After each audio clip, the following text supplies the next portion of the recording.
Hello, it is Tomster here on the behalf of Indestructible Productions with another After Hours. Man, I love saying it in that voice. Anywho, so we're getting to the first stages of CNC work. Yes, I am well aware that I could be able to do all these things by not using the CNC, but basically I'm using this entire project to kind of learn the ins and outs of the Crimson Guitars machinery and the work method. So, to that sense, I'm using the CNC. I could produce the same sort of product without the CNC's help, but I want to get familiar with it. So, first off, just getting all my zeros zeroed out and so on and so forth. Fairly straightforward, all this. I realized that I probably say fairly straightforward pretty much every single episode. Yeah. But, anywho. So, first things first, I gotta move the CNC out of the way, or the cutter out of the way, so that I can actually put on my neck blank. It's right here. Now those two holes that I drilled earlier will make a whole lot more sense. They are just basically locating pins on a jig. Needs a little bit of a tap to put them in, and that helps me keep everything straight, keeps everything exactly where I want it to be, really.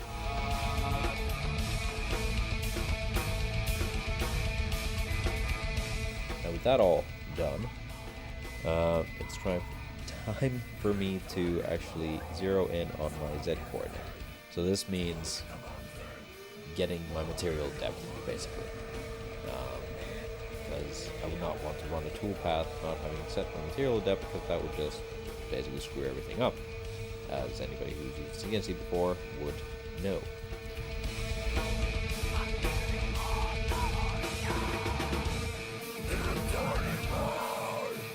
Anywho, so here I am checking that I am just on the surface of the wood here. There we go. Spinning, but not cutting into the wood. With that all done, I have now set all my coordinates, and I am good to go and start the process. Now, the thing you're going to see here is myself basically routing out the truss rod channel. And yeah, it goes something like this. Oh yes, truss rod channel, and of course tuner holes. And if you notice there, my tuner holes seem to be going from the right toward the left. So indeed, I am making a reverse headstock. That's only for the reason that basically I find it more ergonomic to have the tuners mounted in the so-called reverse position. It just seems logical to me. Then working on the truss rod channel itself,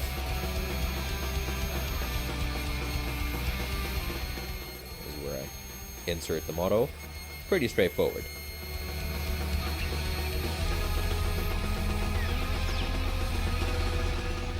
Okay, cool.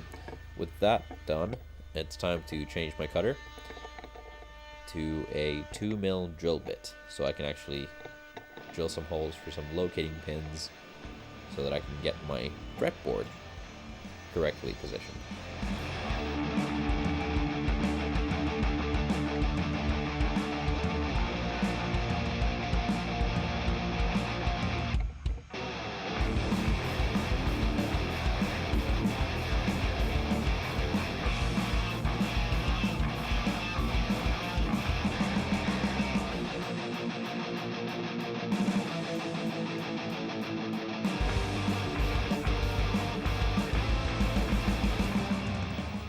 And now, with that new cutter in place, once again, time for me to mark out my Z coordinate.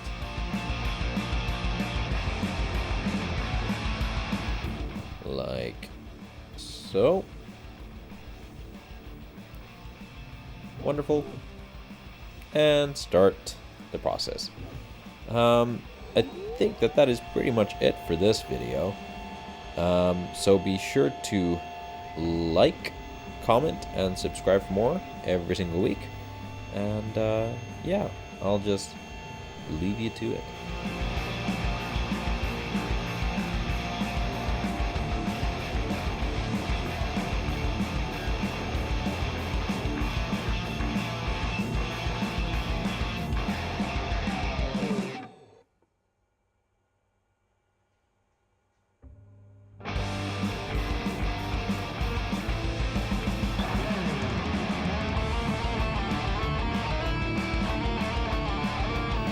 But before leaving, I'll just leave you with myself struggling to actually get my neck blank off our jig. So as you can see, it will not move anywhere, so there's no fear of it getting damaged in the process. But yeah.